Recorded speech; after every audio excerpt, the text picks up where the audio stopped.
In this episode, So let's just break that myth that personality doesn't necessarily rely to better leadership. What's a better leader? Again, the myth is, I make the right decision.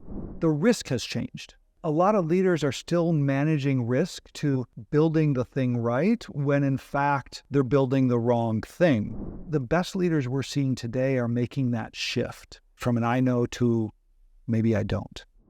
We see this in organizations all the time. We're agile from a movement perspective, but we're not smart. One of the dangers for everyday leaders is to try to be these people, try to be an Elon Musk, try to be a Steve Jobs. Yes. Welcome to Pragmatic Talks, a podcast and video series where we discuss startups, contemporary digital product development, modern technologies, and product management. This episode is brought to you by Pragmatic Coders in collaboration with Agile by Example, one of the largest Agile conferences in Europe. We believe that everyone should have equal access to knowledge about product development and entrepreneurship, and also everyone should have the opportunity to apply it in pursuit of making our world a better place. Through this series, we aim to create an impact on the future world. Today, we welcome Pete Behrens, a leadership expert, the CEO of Agile Leadership Journey, a company that guides leaders and organizations towards success, and a fellow podcaster and host of the Relearning Leadership podcast. In this episode, we decompose leadership and its impact on individuals, teams, and organizations. We discuss effective leaders' traits and skills, and we covered the topic of becoming a true leader. Ladies and gentlemen, please welcome Pete Behrens. Welcome to the next episodes of Pragmatic Talks. Today we are here together with Pete Behrens at Agile by Example conference. It was a great chance for us to have you here and to meet here and talk about leadership, because you are an expert in the leadership. You are also a podcaster, so it's also great for me to meet you here and to talk to you with someone who is actually much more experienced in podcasting as well, not only in podcasting but also in leadership, of course.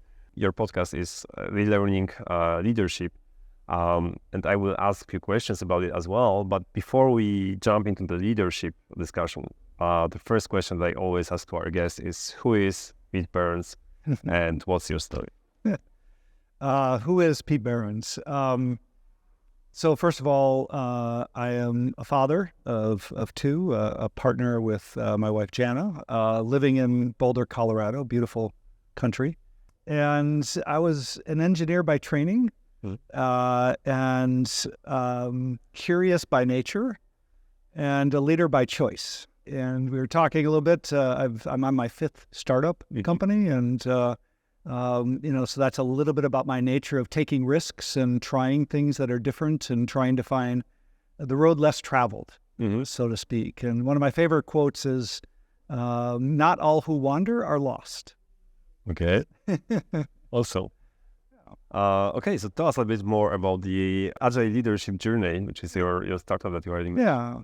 So as I said, it's my fifth startup. So the one that started actually from my role as coach of organizations. So as I shifted from engineer to engineering manager to director, and then learning agile ways of working as an engineering leader, I realized that this is going to be a hard path for organizations. And so back in about 2005, I took that step to becoming an agile coach, which never really existed at that time. I think there was a few Scrum classes out in the world, and there wasn't really a coaching industry around this. And so what I quickly learned, though, was I could help teams use Scrum and do agile ways of working, but there was always a ceiling.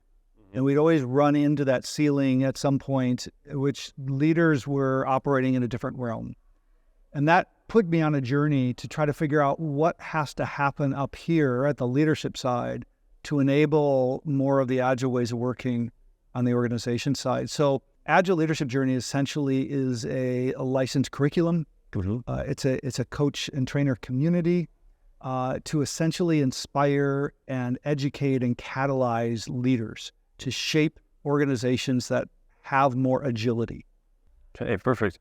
So if anyone here would like to join you in this journey, so what they should do, how they could apply, how they could use your services and work together with you. Yeah, there's really kind of two ways to kind of primarily engage with the Agile Leadership Journey. First is, as a leader, just look us up and find a program. We have guides all over the world. who teach and coach leveraging some of these techniques. And for those that may be a little bit more on that change agent journey where you would like to be more of an influencer of change, we call them guides. They're a bit of educator, a bit of coach. We take a much more coaching than consulting approach to that journey. But we have an application process. They can seek us out. But for the most part, all of that starts with just come to one of our programs and learn a little bit more about how we work. Okay. So let's get back to your podcast, Relearning Leadership. So why leaders should relearn leadership? Yeah. Why this title? Yeah, thank you. Agile leadership journey, the name Agile has positive and negative connotations. As anything that becomes popular, it becomes overpopular, and therefore Agile sometimes is seen as negative. Not because agility is bad, but because the big A, Agile, has become synonymous with frameworks and tools and a pretty heavy process workflow. We have the Agile leadership journey, which is focused on agility for leaders and organizations. But we wanted to reach an audience that may know nothing about Agile and doesn't want to get turned away by that. And so the concept of relearning leadership is really born from the construct of every leader in this day and age with what's changing in the world. If they're not relearning or rethinking about the way they're operating as leaders, are not going to be successful. So it's a challenge to all of us to just rethink, reevaluate what is our role as leader in a complex, rapidly changing environment. So if you could give an advice for someone who's been in the leadership role for, let's say, last 20 years and was still taught to do this in the one way like 20 years ago and is still doing the same way, what does change it and what such a person should change immediately to actually fit to the current standard? I know it's not an easy question. No, it's actually easier than you think because there's a lot of things we teach today that have been around for a long time. I mean, you could go back to the 1960s and servant leadership. You go back to the 1940s and 50s about lean management, right? Agile leadership is not a radical new thing. It's an evolution of the way we've been thinking about things ever since, you could go back to the beginning of time, but certainly the Industrial Revolution and what's happened with, Taylorism and some of the ways we've mechanicalized a lot of work. But what we're seeing predominantly change today is fundamental shifts in the economy, right? So shifts from producing goods like manufacturing things to design studios where we've got to be more creative. So in the past, the risk was, are we building whatever it is we're building in the right way? Like, I want to make sure this car is built with the best quality. This suit is built with the right stitching, right? Today, is this the right suit? Or is this the right car? So the risk has changed. And a lot of leaders are still managing risk to building the thing right when in fact they're building the wrong thing. And so risk has changed. The complexity and the competition has changed and everything's sped up. And so what we were taught a few decades ago, that's all changed. So it's helping leaders recognize those shifts in the economy, in the way things are working, and then helping them with some tools that make it something that they can manage. So it's not just theory, it's actually a set of techniques they can apply. Okay. Let's talk a little bit about of the great leadership versus not so great leadership. How to distinguish a great leader? What are the differences between great leaders and bad leaders? Maybe you have some examples. Maybe you have some stories from this area of leadership. Well, maybe let's start with what I would call a myth, right? So a myth is that most of the leaders we operate that we don't think are any good are bad leaders. I often rather look at that as leaders who are likely unaware. So all of us as humans have a cognitive bias, right? We see internally different than how others see us externally. So our internal orientation doesn't match how others perceive it. Even right now, right? I might think, I'm coming across as confident and composed. Somebody's looking at me and they're saying, he looks arrogant, right? That's a delta that I can control some degree of, but not all of. Part of it because I don't know how others perceive me. Part of it's because how they see things is biased on their perspective. So what's really interesting when we start to work with leaders is just helping them see themselves in a new light. Mm-hmm. And when you can start to do that, you start to open up data and you start to give them feedback and they start to see that delta. So when we think about better leadership, like what's a better leader? Again, the myth is, I make the right decision. In today's world, there is no right decision. Mm-hmm. Strategy A or B. What's right? I don't know. Should we work from home or work from the office? I don't know. There's no right. There's no wrong. What we tend to find is better leadership simply means I'm more aware. Mm-hmm. I'm choosing more intently, more consciously about my choice. And then I reflect on that. Did that work? Didn't that work? What can I learn from that? It's a learning cycle, like a personal OODA cycle, PDCA cycle, that I'm constantly getting better because I'm constantly seeking data and learning from that data. So it's also about self-awareness of the leadership of the leaders. Exactly. Yeah, so they know that they don't know and actually that they need to work on themselves all the time. Well, think about this, right? Think of the word agile or agility. It actually has two definitions. We can go to definition one, where most people think of the word agility. It is movement. Mm-hmm. The ease and the quickness I can move physically. There's a second definition to agility, which is the ability to think and understand quickly. Mm-hmm. Now, the second definition, if you apply just the first one, movement, well, I might be a dog navigating an obstacle course, and I'm very agile. But that same dog, without very smarts, will just chase squirrels around and just waste energy chasing squirrels. We see this in organizations all the time. We're agile from a movement perspective, but we're not smart.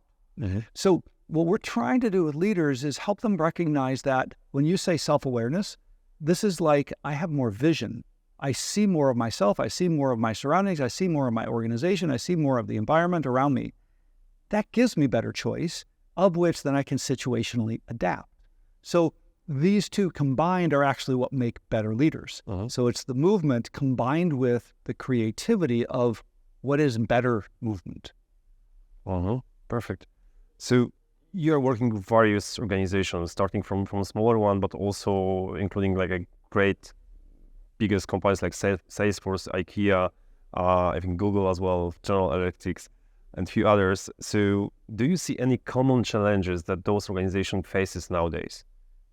So, yeah, I've been fortunate to work with organizations across the globe, in cultures across industries, in cultures across countries.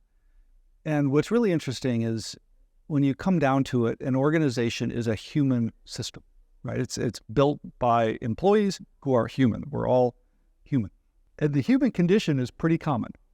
Yes, we have biases. We have different ways of, thinking about culture and what's valued, family versus work, or some cultures are more touchy-feely and others are a little bit more standoffish, or some cultures have more male dominance or, gender neutral. Yes, all those exist, but we tend to find industry culture tends to drive organizations more than country culture. So, for example, insurance culture, banking culture, transportation, healthcare. These are cultures where safety is the number one value. We cannot make mistakes. We cannot, because that means patients might die, right? You work in the medical field. Safety is ultimately critical. If you lose trust, you lose your company. Yep. Now, what happens is we take those values and we apply it to every aspect of the business. So we have an organizational culture like in healthcare where safety is important, but then I'm going into research and I'm doing product development and I'm exploring new ways of working. And I take that same I cannot fail mindset and I apply it to a space where we actually have to fail to learn. Mm-hmm. And that's where the imbalance starts to come in, is we start to see cultures permeate different parts of the organization they shouldn't. Mm-hmm. So what's in common? Humans, culture, the values that get strengthened or biased in organizations. Now, what differs is, and let's just pull a couple of those out there, right? Someone like a Google versus someone like a GE, two completely different companies, right? In different spaces. They're both multi-conglomerates. So I'm going to oversimplify to some degree just to make a point. Google specifically develops policies to stay out of that safety control realm. They've got, for example, one policy, it's called the 70% rule, right? They use something called OKRs, objective key results. Well, one of their policies or their governance rules says, we expect 70% completion at the end of a quarter. And it's like, I share that with other leaders like in GE, and they're like, 70%? Like, that's super low. Like, how do you get predictable? And that doesn't seem like a commitment to me, right? I would expect that to be a 90%. Like, if you're putting an objective out there, you better meet it. That's two radically different cultures. My expectations, the metrics, how do we measure success, drive differences in those cultures, of which that's what starts to operate differently. So every organization starts to do this. Their rules, their mindsets, their beliefs, and what's success and good and bad shape those cultures.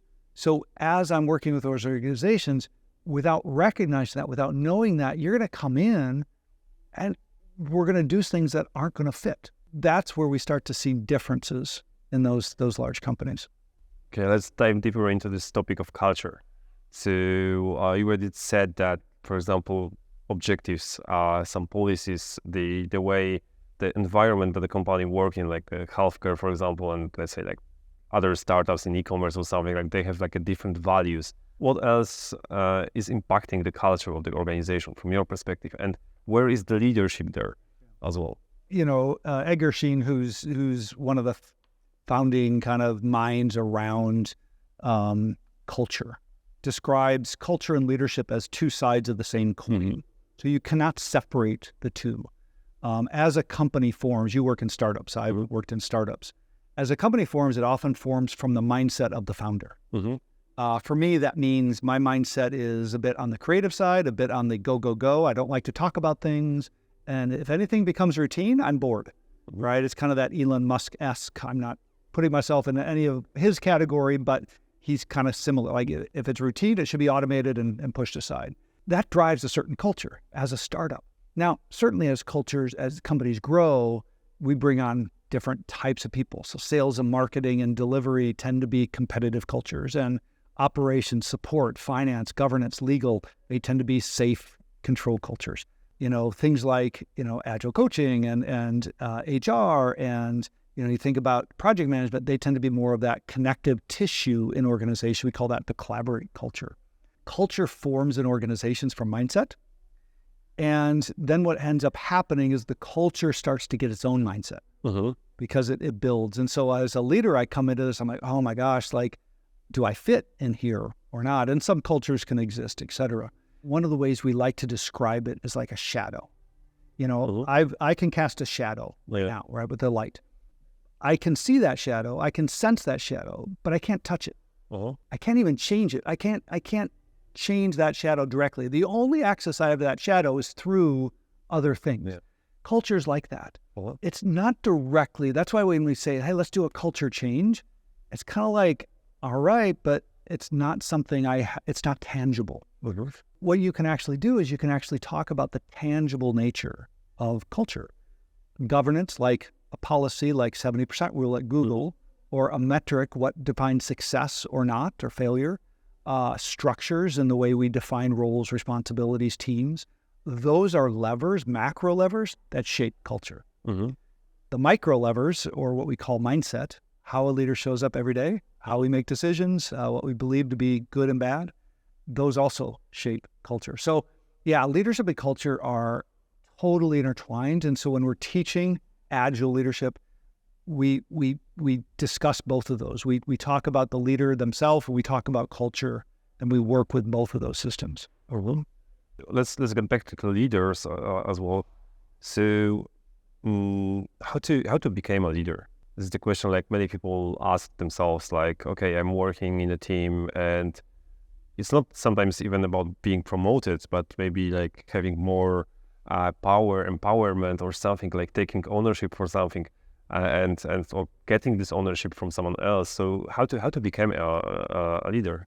I look at my career, right? And I've been very fortunate to get many leadership opportunities as a role, and I think about even then when I was a leader and the employees that I was leading, one of the frustrations I would often see when I was in the leadership role, people would come and say, I want that role.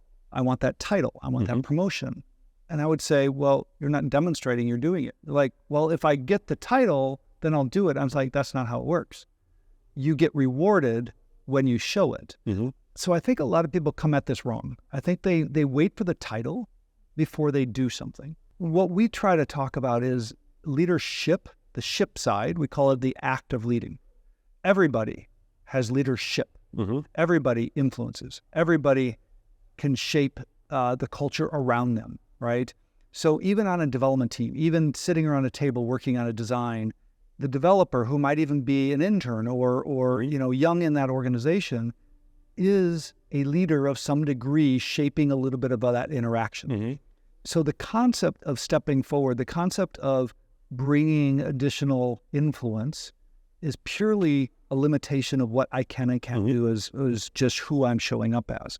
So most of us put walls around I can't do that. That's not true. You are, and you can do those things. So for us, it's much more about mindset and then showing that in behavior. So these are teachable traits. Leadership is all about relationship. You're not going to get others to follow you if you're a jerk. If you are coming at this from I'm right, you're wrong. If you're going to come about this where you even don't play well in a pool with others. So ultimately leadership is a relational business. Not everybody needs the title, the role of leader to be a leader. And I think that's where we get mistake. In fact, I think there's too many leader roles in most companies, especially in Europe. One of those reasons we see more what I would call fake leaders, leaders in title only in Europe, is because there's a lot of employee protections in Europe. We hire people, we need to keep promoting them or giving them status bumps. We give them things like you're head of. All of a sudden we have an organization I've got 50 heads of. Or more. Or 500 heads of. So now we've all got the title, but there's so many heads of, it doesn't change anything because I've got to coordinate with 5 other heads of something else to get anything done anyways.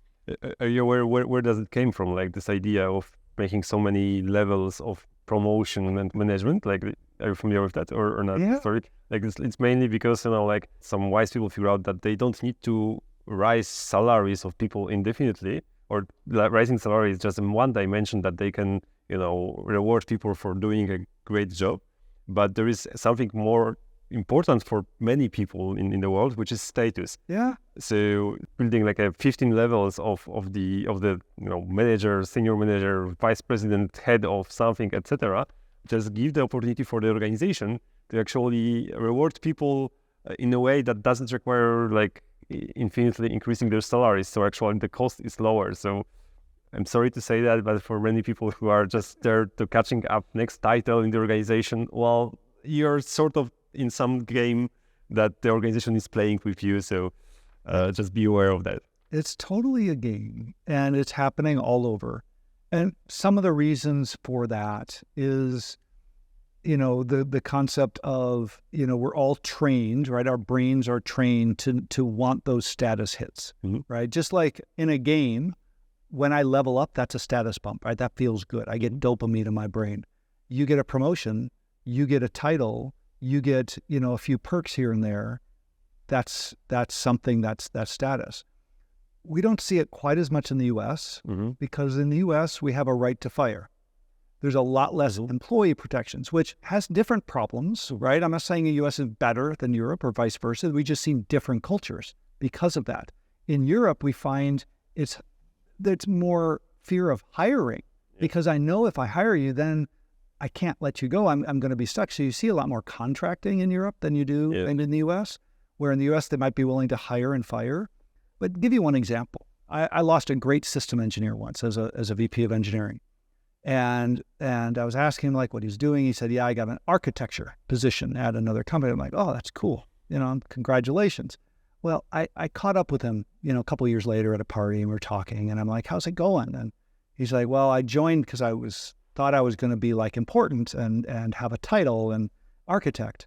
I come to find out that everybody has architecture titles.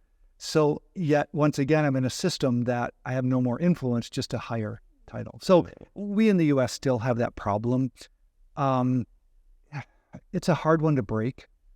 One of the things that we go back to is look at some of the patterns. The more roles and levels you have in an organization, the less collaboration there is. Yes. That's the problem. If we're trying to be agile, we're trying to collaborate, we're trying to get things done, roles actually get in the way. So if I have a junior engineer and a senior engineer and a extreme senior engineer or whatever, architect, all of a sudden those have to have rules, and I can decide this and you can decide this. And now all of a sudden, who do I work with to make this decision? It overcomplicates so many things. Yeah. So yes, it's one of the fundamental areas we talk about with agility is we've got to start to break some of that stuff apart. Are you familiar with 5 levels of leadership by John Maxwell? I am familiar with a lot of John Maxwell's work. When you started to talk about 5 levels of leadership, I actually think about Bill Joyner, which talks about something called leadership agility, which also has a 5-layer system, but not John Maxwell's 5 levels of leadership. So, because what you are talking about, this titles, etc., is just a first level of leadership, but by Maxwell, which is a position level, that you are the leader because someone told you that you are the leader. And there are like 4 other levels. But what I would like to also touch a little bit is that the 5th level or the 4th level, maybe start here, of the leadership, according to Maxwell, is the people development leader. Yeah. The leader who is actually focused on building other people and actually turning them into another leaders.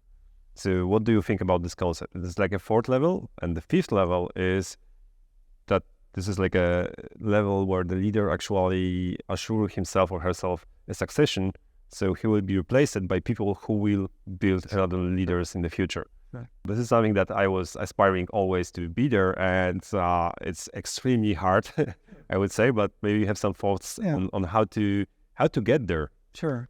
We teach a very similar construct in leadership agility. Bill Joyner's, there's been a lot of research. I was introduced before Bill Joyner in the 90s, but there is a lot of study on adult development, right? So we've done a lot of research on child development, and then it was thought, well, once you're somewhere in your 18 to 27, your mind's fully developed, and we're just adults. Mm-hmm.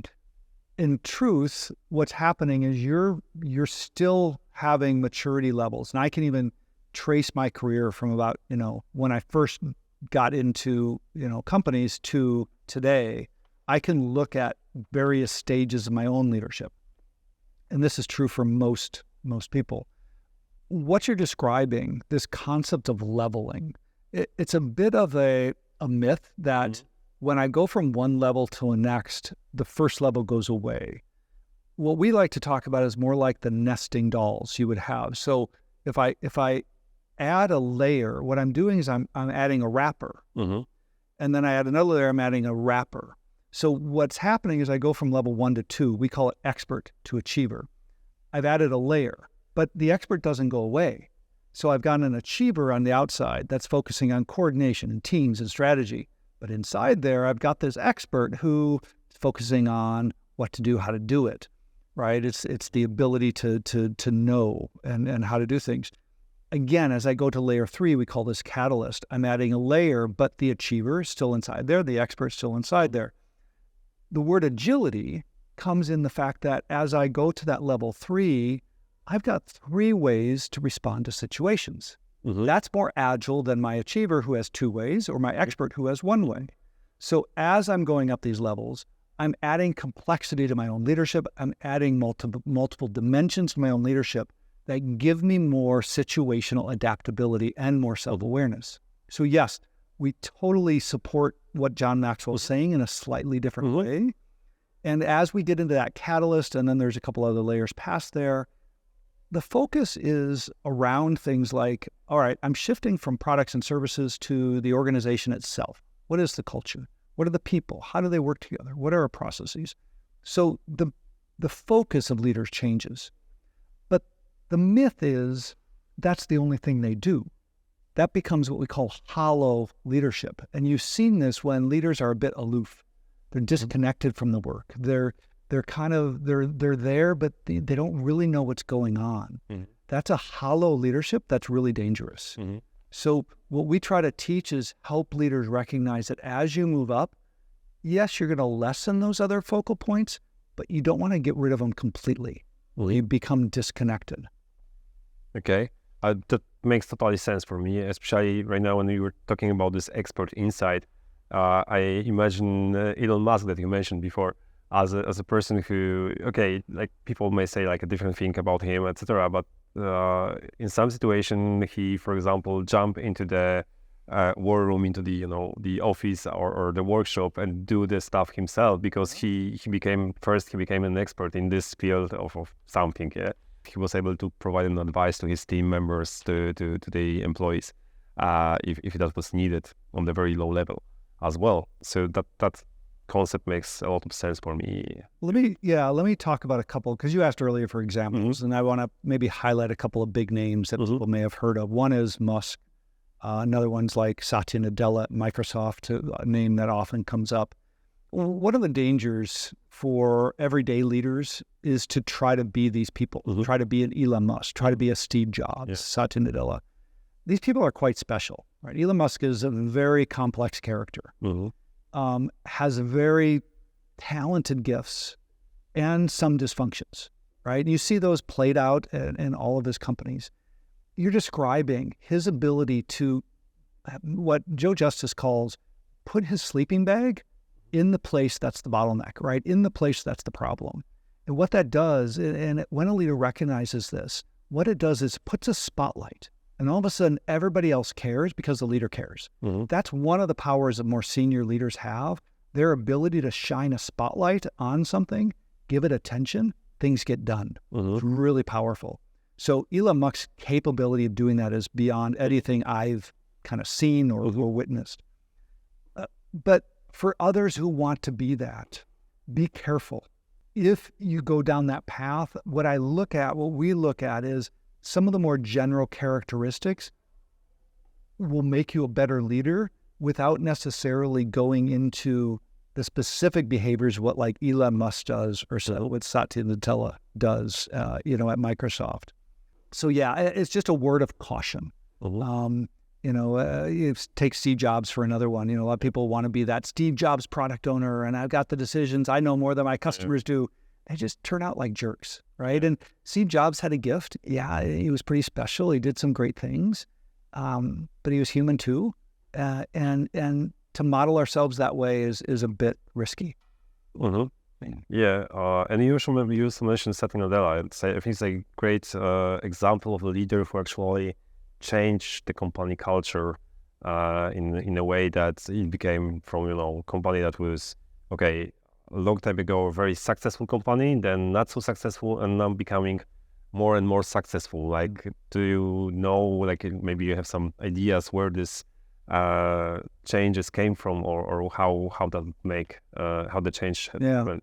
I think a lot of people ask, why can't our CEO be like Satya Nadella? And he's, again, another special character who has, from everything I've read about both his book and the writing from others, been probably one of the best turnaround agents of our time, right? Microsoft has, in its early days, been wildly successful under Bill Gates.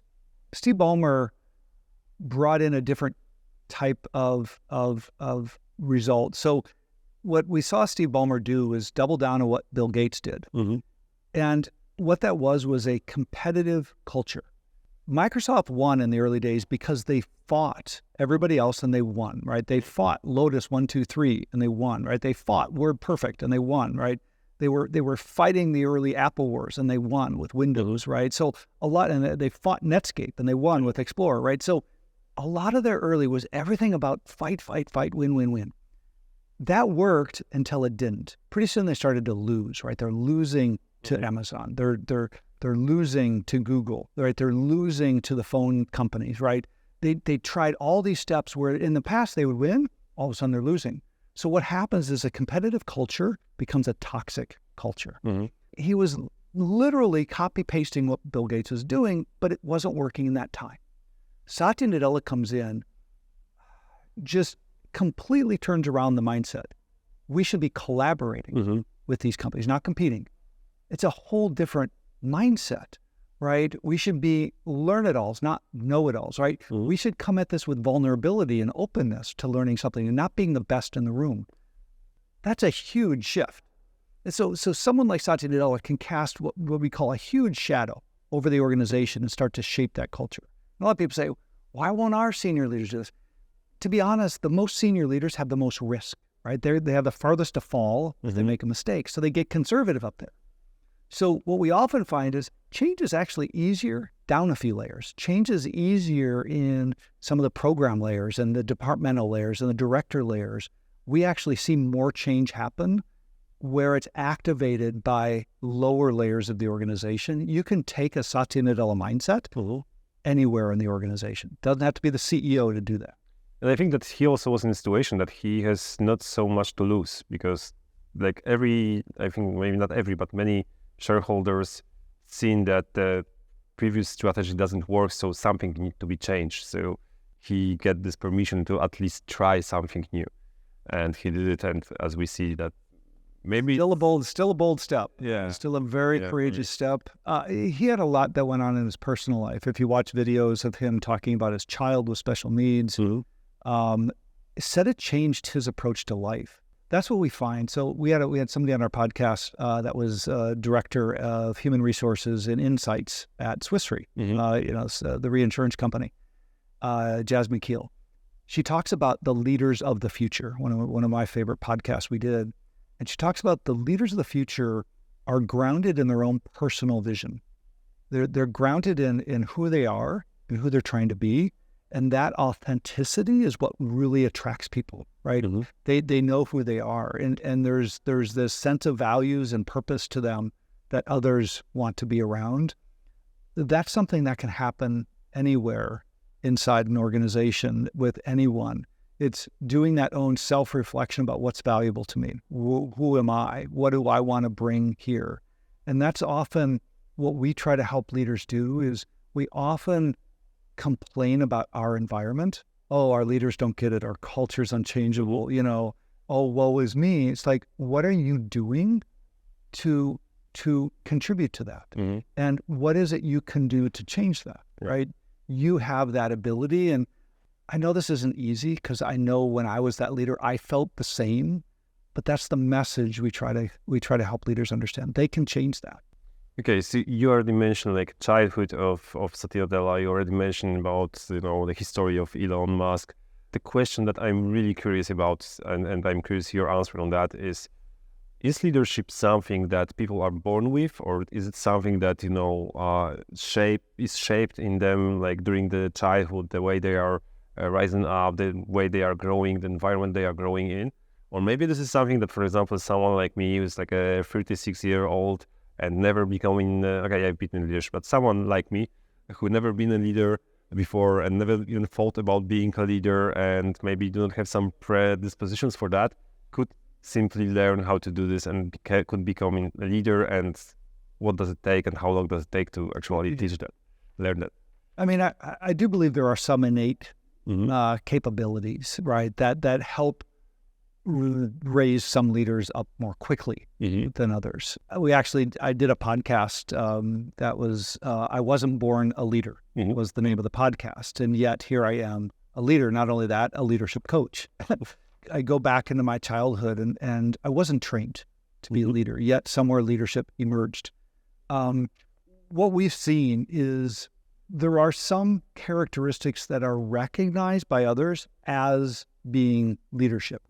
Some of those are positive, some of those are negative. Let me share that. So we see in organizations people that are more extroverted are promoted over introverts, right? Why? Well, the person who's heard and seen is often rewarded, right, in companies. We see people that are more assertive get promoted over those who are more accommodated. That means the people who take initiative, the people who are outgoing or jump in, are impatient, will tend to get promoted before the people who are more respectful. Let others go first, right? More creating that space. That doesn't make them better leaders. That simply makes it their knowing how to manipulate what gets seen. There's been a number of studies that have proven introverts are actually better leaders than extroverts. Accommodative power styles like servant leadership is a more effective form of a complex space. Yet we're promoting the opposites. So what I encourage, I guess, maybe if I speak to the audience here, what I encourage all leaders out there, or all people who would perceive or want to be a leader, you are not constrained by having to show up in what gets rewarded as leadership. What we need to recognize is when we can find our balance. What we try to teach is it's not the assertiveness or the accommodativeness that makes you a better leader, it's the balance. So, for example, in this conversation right now, I could keep talking over you. I could keep interrupting you. That'd be being assertive. But I could also just take a step back, give you 2-word answers, and be really soft and accommodative. The best dialogue, the best relationship, the best decisions, the best engagement on teams happens with a balance. And so for leaders who are on the more accommodative spectrum, the more introverted spectrum, stepping out doesn't mean you need to be a jerk. Right? Finding a voice, facilitating dialogue, bringing some of your voice into that is needed for you to operate more effectively in that environment. Just as those who are over assertive, over talkative, taking that step backwards will make them better leaders. So what we find in true effective leadership when we measure it through 360s, it's the balance, finding the both ends that makes for the best leaders. Short answer, it's not born, it's made, but it takes work. It takes work. So where to start? Of course, Agile leadership journey is one of the ways to do that. But if someone would like to make a first step, what kind of materials they should look at, what they should type into Google, like how to become a leader. Okay, but like going through all of this SERP won't be very effective, I suppose. When I was taught leadership, when I was a leader, I was taught things like, well, how to run a performance review, right? How to hire somebody, how to interview somebody, right? There's these tasks that I would call more management, right? These are management activities. So there's a lot of management courses and even taking an MBA, right? Management of business. There's a lot of like those types of things that are good to know. What we teach actually is more about mindset. And that's the thing I think is missed in most MBA programs, most leadership programs, is working on your self-awareness and working on your situational adaptiveness and learning a little bit more about yourself. So things like even personality tests can help you with that, right? Like DISC or Enneagram or Myers-Briggs, right? Those types of things are very helpful for knowing who I am, how do I interact with others. Therapy? What's that? Therapy? So yes. Or not? Yes. So think about, right, the coaching realm, right? So getting a coach isn't cheap, right? But yet talking to somebody who you can get honest feedback from can be free. Talking to your manager, you get feedback from. Talking to HR, get feedback from. There's a huge amount of coaching resources. It does make them the best coach, but coaching resources you can do to learn. Therapy is a very special form of coaching, right? So the one way I've heard this described, as coaches, we primarily focus on the future going forward. We'll go into the past a little bit for context. Therapists, on the other hand, will go way in the past because what they're trying to really uncover is some root hidden methods. Most coaches are not trained for therapy. All right. Therapy can be very, very helpful. No, a whole other domain that I was thinking about, if you want to go for therapy, go to the professional therapist, not to the coach or whatever. Like I know a few professional coaches who sent some of their coaches to the therapy because they felt that the coaching is not enough, or it's not the time for coaching, it's time for therapy. Yeah. So that's also something that the professional coaches do. But this way. So the other thing I would ask, or maybe invite the watcher listener to this: don't stay in the Agile bubble. Like, if this is about Agile podcast, people come here because they want to know about Agile. I found most of my best learning came outside the Agile space. David Rock in Neuro Leadership was to be honest, Bill Joyner was not in the Agile bubble, but he kind of came into it from the outside. Peter Block was a famous consultant and advocate that I learned a ton from going through that. Organizational development specialists, right, who understand culture and how change works, change management, right? So my kind of personal MBA program that I constructed for myself as I went on my journey was to reach out into the areas of leadership and culture that had nothing to do with Agile. And yet we can apply those in an Agile construct. So just encourage them to search. Yeah, we've got a bunch of books and book reviews and stuff on our website they can add to their list. For some people, it will be easier to learn to become leaders. So are there any essential skills or mindsets that makes some people more successful in being leaders, becoming leaders, or there is nothing like that is common for everyone that we can? Well, maybe a myth to break is personality is not associated with better leadership. So you'd think, right, okay, somebody who's more extroverted or somebody who's more aggressive will be better leaders. They may get promoted sooner, but they're not better leaders. So let's just break that myth. That personality doesn't necessarily rely to better leadership. What we're finding in today's leader, right, different from 30, 50, 80 years ago, is the shift from an I know to I might be wrong. Now, let's just talk about this. The I know leadership is very common. About 90% of leaders come at leadership with an I know mentality. That can help you be aggressive, make choices, get people to follow you, but it doesn't make for the best leadership. Why? We work in very complex spaces, right? We're working with many different people around many different disciplines, trying to develop new things we've never built before. That takes an entire complex community to do. When a leader comes with an I know mindset, they begin to shut others out and others start to turn off. And so all of a sudden, what they think is leadership is actually repelling people away. It seems counterintuitive, but the I don't know, or I may not be right, or I got an idea, but I'm open to others, right? That feels very vulnerable. It feels very weak. Yeah. Brene Brown, she calls this the courage to be vulnerable, right? It takes a certain amount of confidence, a certain amount of just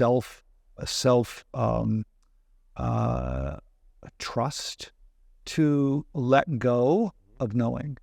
All of a sudden, that's the activator to engaging. It's the activator to empowering. It's the activator to coming up with better decisions because everybody else feels like they can step in. When I can step back, they can step in. The best leaders we're seeing today are making that shift, right? From an I know to maybe I don't. And in one sense, it feels weak and vulnerable, but it's probably the most powerful shift that we can make. I think that one important thing here is also that person who is trying to do that need to prepare himself or herself, prepare for some attacks from other people that will be, trying to tell them that what's their role, actually, if they are not knowing anything. Even today, at one of the presentations that were in one of the rooms at the conference, the speaker was telling the story of Red Hat board member invited people from the organization to actually collaboratively make decisions on some various topics. And someone from the audience asked the question, so what the leaders were paid for if they are not able to make decisions? I also think that some people are not ready for this kind of leadership, or maybe they haven't ever experienced this kind of leadership, so they don't know how does it work and why is it important. Even Satya Nadella or Elon or someone else, like there is many people who in the internet, of course, who are claiming that why the C-level people are earning so much money if they are not even making decisions, or they are not taking responsibility for the decision because the responsibility is somewhere downwards in the organization. So what do you think about this? How to prepare for that as well? Is it possible at all?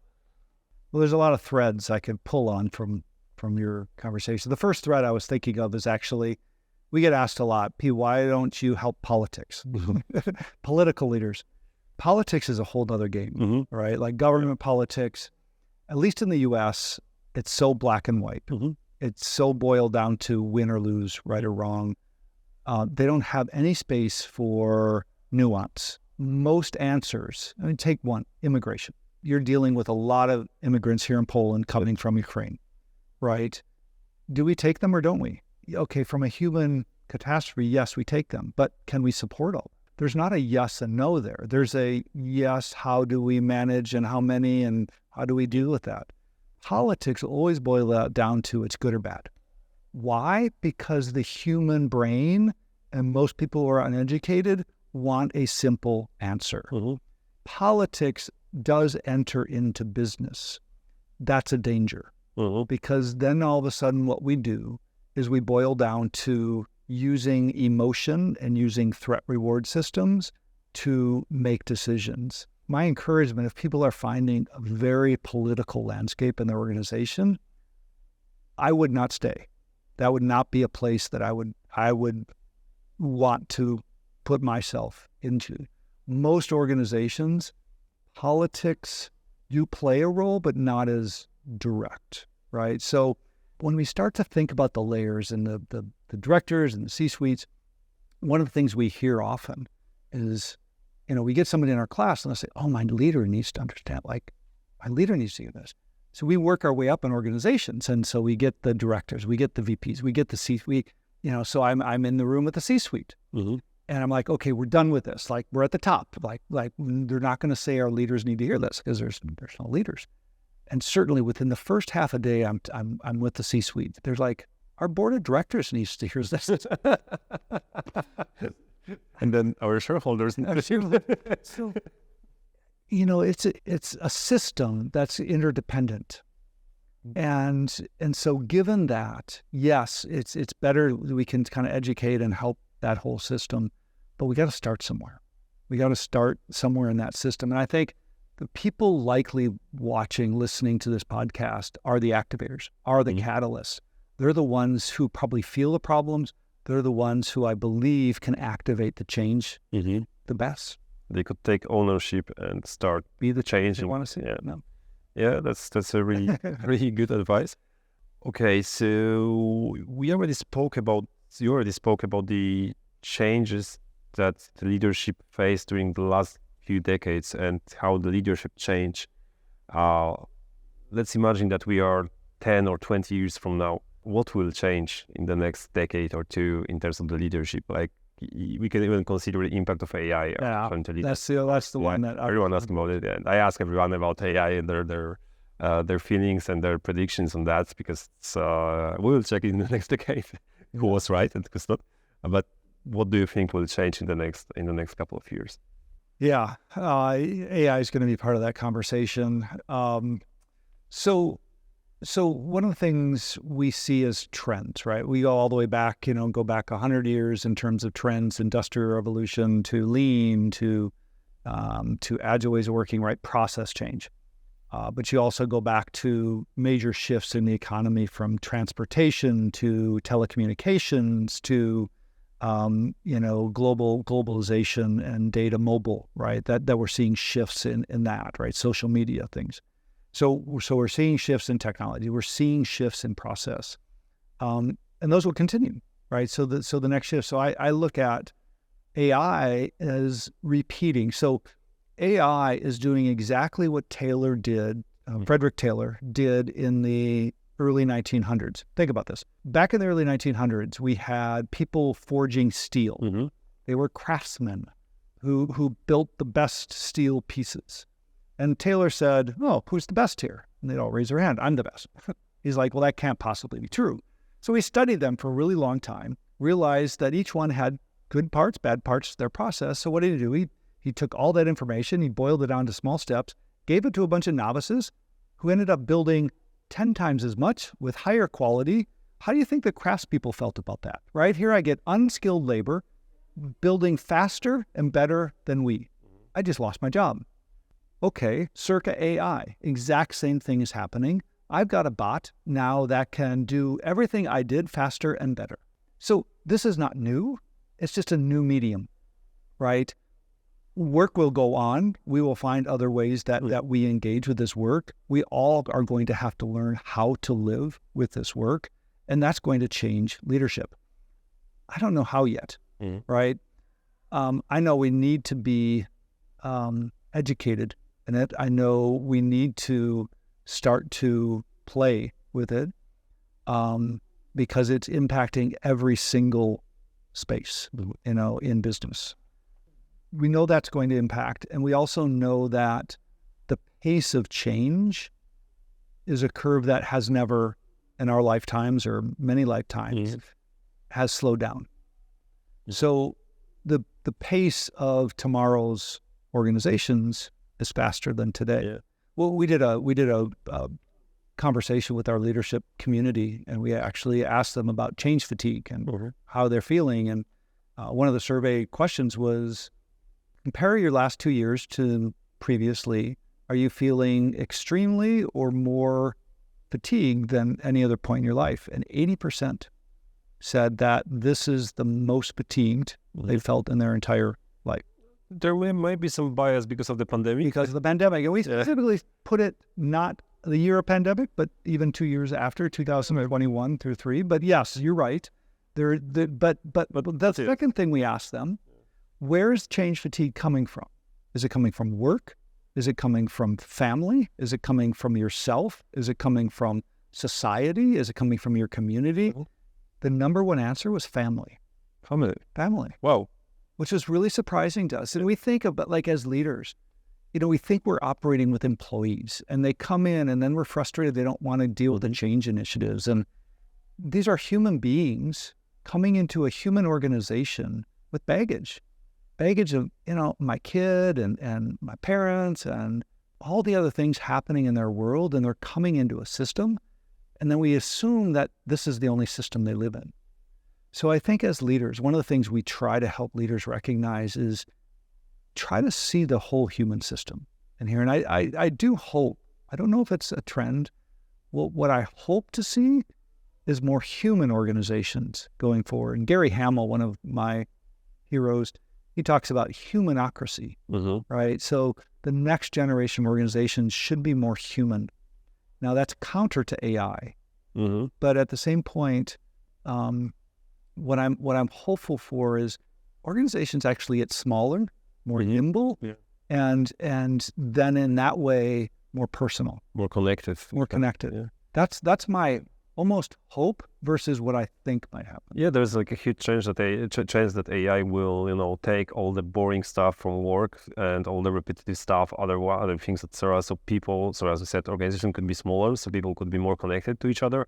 So actually, the management will have more time to take care about the people. I'm not by person, I'm not saying employees, but people there who are there and people, their families, etc. Just it's very interesting. Yeah, I mean, the other hope of AI, maybe AI can do a lot of things that gets rid of a lot of management roles.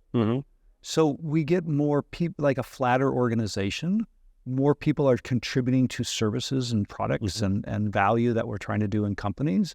So there's less layers, right? That could be another way AI actually helps us in organizations connect more to our customers and be closer to what we actually build and serve. You also mentioned the pace of the changes that are happening right now, and I think it's very important to mention to everyone that many people comparing the AI, let's say, revolution to the industrial revolution, but the difference is that the industrial revolutions took a few decades, if not even more, to actually happen, and what that was because that if someone was about to lose the job because there was some factory built, or lose or change the way they were working, that doesn't happen from overnight. Like it was like the factory need to be built, like the decision need to be made, etc. That took like a decade or something. But right now, if the company decide that they are starting using AI for something and they are, like releasing some employees who are redundant or who do not have skills that will be needed, it could happen overnight actually. Yeah, and it will happen faster. I mean, it will happen faster. It's learning faster. And I think, we need to be prepared for that, right? How are we retraining ourselves? So I don't disagree with that. But again, it's not an excuse. It's our world. I'm hoping that we start to look at ways of making our world better, right? That we start to focus more on the issues hurting us right now, climate change and, social justice issues and, war. I would love for us to solve more of the problems that can make all humanity a little bit better off. So, that's another hope, that we apply the speed of solving problems to things that help everybody in some ways. I think it's like a great conclusion for our conversation today. So thank you very much for your presence. Thank you for this brilliant thoughts that you shared with us today. Thank you all for watching these episodes, and thank you for being with us here for this almost an hour. And remember, if you would like to learn more about the leadership, please check out the Learning Leadership podcast by Pete. And also check the Agile Leadership Journey company and its services. I will check it out and see if there is something that I could benefit from as a leader as well. So you can expect some email from me soon. Awesome. Be very welcome. And of course, I honestly recommend you to check the recording of the keynote that Pete gave here just 2 hours ago at Agile by Example. So I'm even more grateful that he decided to join us just after your keynote. And we had the chance to have this conversation here. So thank you very much, Pete. You're welcome. One of the things, just to maybe conclude here, some people ask why I do the podcast, and I say it's a bit selfish because it allows me to keep relearning and curiosity. And I see a lot of that in you. So I applaud you for staying in a creative mindset and sharing your learning with the world. Thank you very much. That was always it was my personal mission since I used to be a trainer, a consultant as well. And I was always about teaching people, like sharing knowledge, getting from one place some knowledge and moving into another way. So the podcast is just the next level of that. So it's a way to scale it a little bit. Maybe in the next 20 years, someone will watch it and see, okay, they were not so idiots that we thought back then. So maybe there will be something useful even in a few decades for people. Thank you. Thank you very much. And thank you. Pragmatic Talks is delivered to you by Pragmatic Coders, the first choice software development partners for startup founders. Be sure to catch all new episodes. Subscribe to our YouTube, Spotify, or Apple Podcast channels. And if you are thinking about building your own startup or struggling with product development, contact us and find out what we can do together.